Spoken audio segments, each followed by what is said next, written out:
গুরু কৃপাহি কেবলম। কানাইবাবু স্নান সমাপনান্তে এলেন ঠাকুর ঘরে। দেখলেন থরে থরে ভোগ সাজানো রয়েছে। ঠিক প্রদোষক্ষণে কানাইবাবু গিয়ে বসলেন পুজোর আসনে। খোল করতালে মৃদু ধ্বনি বেজে উঠল। উপস্থিত নরনারীরা মধুর কণ্ঠে শুরু করলেন নাম সংকীর্তন। কানাইবাবুর মনে একটা ক্ষোভ ছিল। ঠাকুরমশাইয়ের সামনেই তিনি ভোগ নিবেদন করতে চেয়েছিলেন, কিন্তু ঠাকুরমশাই আগেই জানিয়ে দিয়েছিলেন কানাইবাবুকে শ্রীপটে এবং শ্রীদেহে কোনো প্রভেদ যেন তিনি না রাখেন। তবুও একটু ক্ষোভ তার ছিল, যা মানুষের পক্ষে অত্যন্ত স্বাভাবিক। সেই ক্ষোভটুকুও সাময়িকভাবে দূরীকৃত হইল মধুর কীর্তন রোলে। ত্রিপাল ঢাকা ছাদে প্রসাদ পরিবেশনের ব্যবস্থা হয়েছিল। পরিবেশন করা খিচুড়ি, ভাজা তরকারি পাতায় দেওয়ার পর প্রসাদ গ্রহণ ইচ্ছুকদের ডাকা হবে, এই হয়েছিল স্থির। কারণ শূন্য পাতের কাছে হাত গুটিয়ে বসে থাকা মানুষের পক্ষে ক্লেশদায়ক হয়ে ওঠে। ভাজাভুজি তরকারি সব দেওয়া হয়েছে। এবারে খিচুড়ি বালতি নিয়ে ছাদে উঠছিলেন পরিবেশকরা। কানাইবাবুও পিছু পিছু আসছিলেন। খিচুড়ির বালতি নিয়ে যারা পরিবেশন করার জন্য ছাদে প্রবেশ করছিলেন, হঠাৎ তারা ওরে বাপরে বলে অতি তাড়াতাড়ি কয়েকটা সিঁড়ি পিছিয়ে এলেন। সভয়ে কানাইবাবু জিজ্ঞেস করলেন, কি হলো?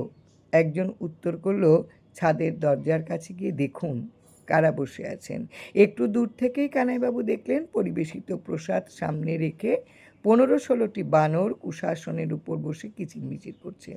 প্রমাদ গুনলেন কানাইবাবু। গলবস্ত্র হয়ে বানরদের উদ্দেশ্যে বললেন, আপনারা কেউ যাবেন না, আরও কেউ থাকলে তাদের আসতে বলুন, আমি পরিবেশন করছি। কানাইবাবু কয়েকটা পাতায় খিচুড়ি পরিবেশন করলেন কম্পমান হস্তে। বানরেরা চুপ করে রইলেন।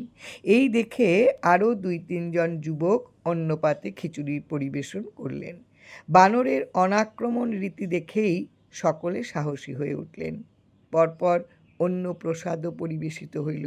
দ্বার প্রান্তে করজোড়ে দাঁড়িয়েছিলেন কানাইবাবু। বানরের প্রসাদ পাওয়ার পর্ব শেষ হলে তারা একে একে উঠে পাঁচিলের ওপর ত্রিপালের যে অংশ আচ্ছাদিত করে রাখা হয়েছিল তারই একটা খোলা অংশ দিয়ে যে পথে তারা এসেছিলেন সেই পথ দিয়েই তারা চলে গেলেন। কয়েকটা বানর পাতা গ্লাস তুলে নিয়ে অগ্রসর হচ্ছিল পাঁচিলের দিকে। কানাইবাবু করজোড়ে পুনরায় বললেন, পাতা গ্লাস ফেলবার লোক আছে, দয়া করে ওটা আপনারা ফেলবেন না। কানাইবাবুর কথা তারা বুঝলেন কিনা জানি না, তবে তারা পাতা গ্লাস রেখে ওই পথ দিয়েই নিষ্ক্রান্ত হয়ে গেল। পর্বত প্রমাণ গুরুভার কানাইবাবুর ঘাট থেকে নেমে গেল।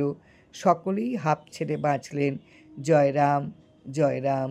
শ্রুতিতে রাম ঠাকুর, ফণীভূষণ চক্রবর্তীর লেখা থেকে আজকের নিবেদন। গুরু কৃপাহি কেবলম।